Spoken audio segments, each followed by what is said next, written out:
इस क्लिप को देखो।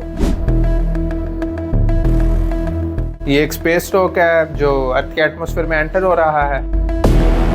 हाँ, ये चेलियाबिंस्क नामी मीटियोर है जो 2013 में रशिया में एंटर हुआ था। बट मेरा क्वेश्चन ये है कि ये बर्न क्यों कर रहा है, या मीटियोर्स जब अर्थ के एटमॉस्फेयर में एंटर होते हैं तो क्यों हीट अप हो जाते हैं। इजी है यार, फ्रिक्शन की वजह से।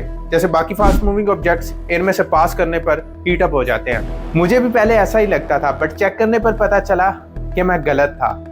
मीटियोर्स एक्चुअली में एडियाबैटिक कंप्रेशन की वजह से हीट अप होते हैं। अब ये क्या न्यूज़ स्टोरी है, मैं एक्सप्लेन करने की कोशिश करता हूँ। पहले एडियाबैटिक कंप्रेशन को देख लेते हैं। इमेजिन करो आपके पास एक गैस का सिलेंडर है जिस पर एक पिस्टन लगा हुआ है और आप उस पिस्टन को बहुत ही तेजी से पुश करते हो।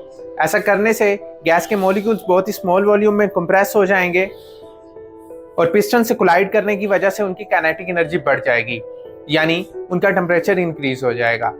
यह बहुत ही तेजी से होगा जिसकी वजह से सराउंडिंग से कोई भी हीट एक्सचेंज नहीं हो पाएगा। इसी वजह से इसको adiabatic means no heat exchange compression कहते हैं। इस प्रोसेस को इस डिमॉन्स्ट्रेशन से भी देख सकते हैं। इस केस में जैसे ही पिस्टन को बहुत तेजी से पुश किया गया तो इनसाइड एयर एडियाबैटिकली कंप्रेस हुई, जिसकी वजह से उसका टेम्परेचर इंक्रीज हो गया और कॉटन बड जल गया। बट मीटियोर्स के केस में एडियाबैटिक कंप्रेशन कहां से आ गई?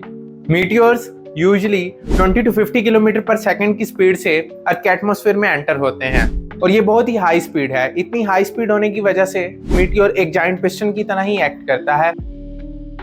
ज्यादा स्पीड होने की वजह से मीटियोर के फ्रंट वाली एयर मीटियोर से साइड पर नहीं हो पाती, बल्कि मीटियोर एयर मॉलिक्यूल्स को अपने साथ एडियाबैटिकली कंप्रेस करते हुए नीचे आता है। कंप्रेशन बहुत ही ज्यादा होने की वजह से एयर का टेम्परेचर बहुत ज्यादा इंक्रीज हो जाता है।